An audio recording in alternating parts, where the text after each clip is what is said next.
Daleen Bickle here. Thank you for joining me here on my channel. And today we're talking about the best times to publish your book. When might those times be?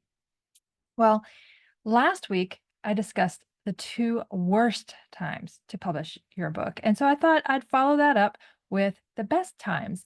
And this week's video isn't exactly as concise or as easy to put together as last week's was because they were two very specific, easy to understand and identify with times. The best times to write your book are going to be dependent on several different factors. What are those factors? Well, mainly it's the genre of book that you're writing and the audience that you're writing for. You have to really be clear about your audience to know when the best time is to publish your book. So, before we get started, let me just encourage you and invite you, if you haven't already subscribed, hit that subscribe bell below so that you don't miss out on future videos because I have a lot of great content coming your way. All right, so let's talk about the best times to write your book. It comes down to relevant seasons, okay? When will your readers, your ideal readers, be buying or looking for books in your genre? So I thought I'd give some examples to help you out here. Again, these are considered best times. They aren't absolutes. You can obviously, and you should be marketing year round, but when it's launching your book, the very first time that your book's coming out to the public, you want to give it the biggest and best send-off that you can. And so these are considered the best times. So the relevant seasons, we're going to identify them as the quarters of the year, right? I work with primarily entrepreneurs and business leaders. And so their work world, it revolves around the quarters of the year, right? So if you are an entrepreneur or thought leader who is writing a business book, you would want to publish in early Q1, or even better if you published it back in Q3, right? As we discussed in last week's video, you want to make sure you have time for reviews to gain traction so that when buyers are looking for books at Christmas time, at New Year's, that start of the New Year's, when everyone's wanting to really refocus their business. And it's also a good time to publish in Q3 because you're getting back on track in the fall, right? So New Year's, all those resolutions. And then again, August, September, when our businesses are either going really, really gangbusters or not going as well as we wanted. But either way, we're revisiting our annual plan. We're looking at what's been working, what's not working, and we're ready to get outside information. We're reading books. We're listening to the audiobook versions. We're reading the Kindle versions, whichever version it is. And it's always a good idea to have all three available for those different types of readers. So if you're writing a business book, focus on early Q1 and early Q3 to publish your book.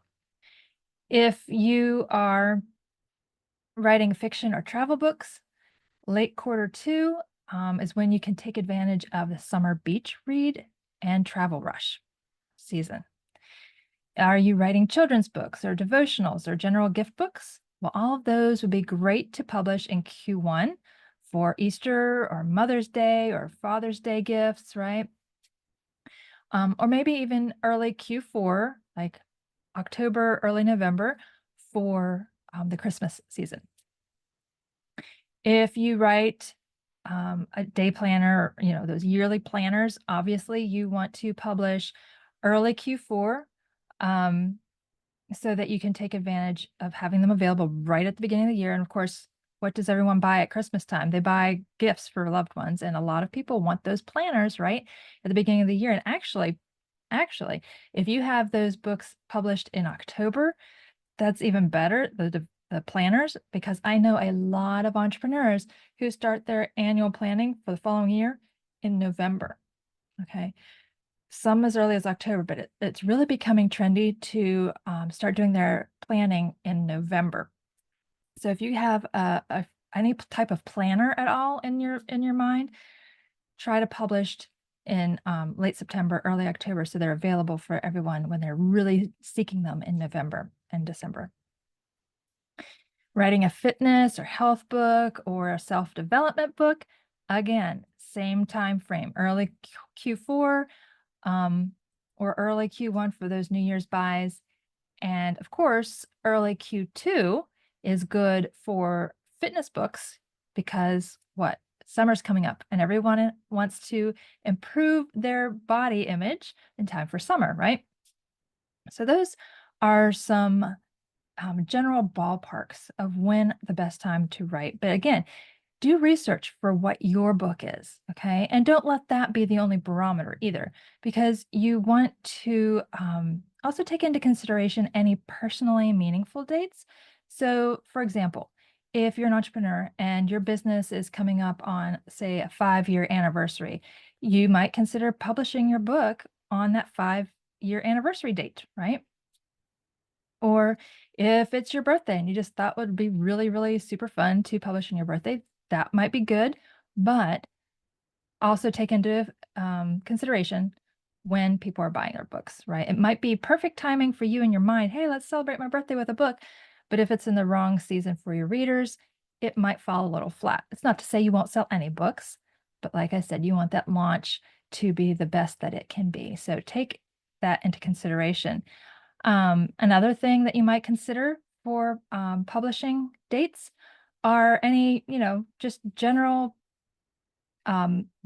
holidays or those special days of the year. It seems like every day is one of those named something day.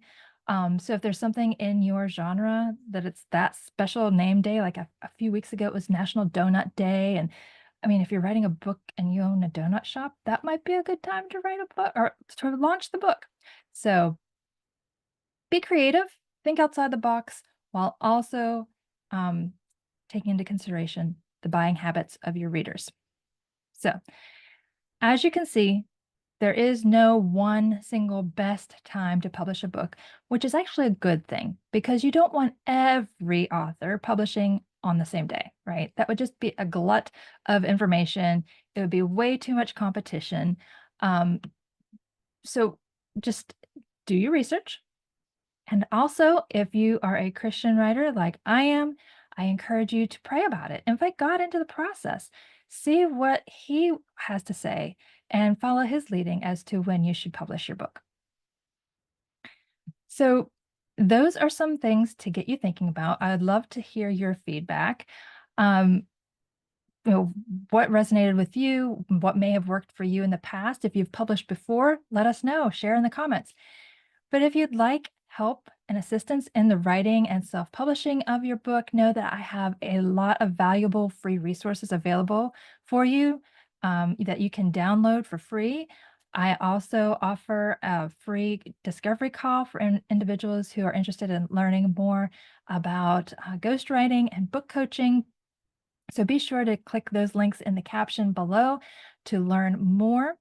And in the meantime, keep writing, keep marketing if you already have a book published, and keep watching my YouTube videos. Be sure again to hit the subscribe button if you aren't already subscribed so that you're notified when new videos release.